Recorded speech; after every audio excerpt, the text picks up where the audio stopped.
Koperasi Muhammad Jais Sardi yang juga Adun Mahkota menasihatkan agar orang ramai bersiap sedia untuk berpindah memandangkan keadaan cuaca tidak menentu. Saya harap semua pihak sama ada yang menyelia pusat-pusat banjir dan juga mereka-mereka menjadi mangsa ni, saya harap dapat bekerjasama. Saya minta contohi di kampung Mengkibul ni, bila air naik je masing-masing dah terus sediakan buat persiapan untuk berpindah ke pusat banjir. Jadi jangan tunggu sehingga air dah naik, dah paras pinggang atau lebih baru kita nak sibuk nak pindah. Turut terjejas banjir orang kurang upaya Salasiah Jantan. Beliau yang baru berpindah ke kampung Mengkibul sejak 3 bulan lalu dan ini kali pertama beliau menghadapi banjir. Mula saya air tengah sikit tu saya mandikan diri dululah. Lepas tu pakai pampers. Lepas tu bawa ke sini lah. Masalah lah ada ke? Risau bimbang ke? Ada juga risau bimbang pun ada juga. Tak pernah kan bau jaga ni. So ini first time pengalaman banjir kena?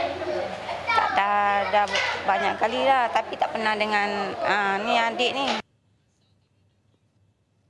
Di Kedah pula, keadaan banjir di Padang Terap dan Bandar Baharu Kulim dilaporkan telah beransur pulih. Setakat pukul 4 petang tadi, hanya 28 penduduk melibatkan 7 keluarga di kedua-dua kawasan berkenaan masih ditempatkan di 2 pusat pemindahan berbanding lebih 200 penduduk petang semalam. 14 penduduk melibatkan 3 keluarga masih ditempatkan di Dewan Petunas Felda Lubuk Merbau dekat Padang Terap. Manakala pusat pemindahan di Dewan Kampung Tanjung Piring dan Dewan Kampung Sungai Kap telah ditutup kira-kira pukul 10 pagi tadi. Sementara itu, di Bandar Baharu, 14 penduduk melibatkan 4 keluarga masih ditempatkan di Dewan Sekolah Kebangsaan Kecil Ulu. Pemantauan yang dibuat pihak polis pula mendapati semua jalan dan kawasan distrik sudah kembali pulih sepenuhnya daripada banjir. Manakala jalan yang terputus semalam di Kampung Kuala Beris kini boleh dilalui kenderaan.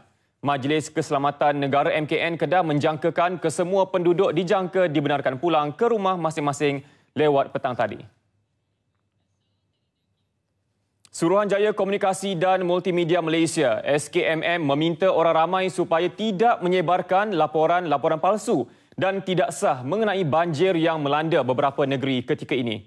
Menurut pengerusi SKMM Datuk Muhammad Syaril Tarmizi, tindakan itu boleh menimbulkan situasi panik. Minta jangan disebarkan perkara-perkara yang tidak ditentosahkan. Kerana banyak juga kita dapat laporan dalam media sosial bahawa mereka ni mahu menghantar atau berkongsi berita yang tak sah dan tak ditentosahkan.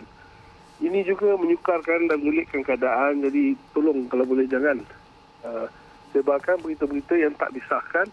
Ikutilah siaran daripada MKN melalui radio atau melalui TV jika masih ada elektrik.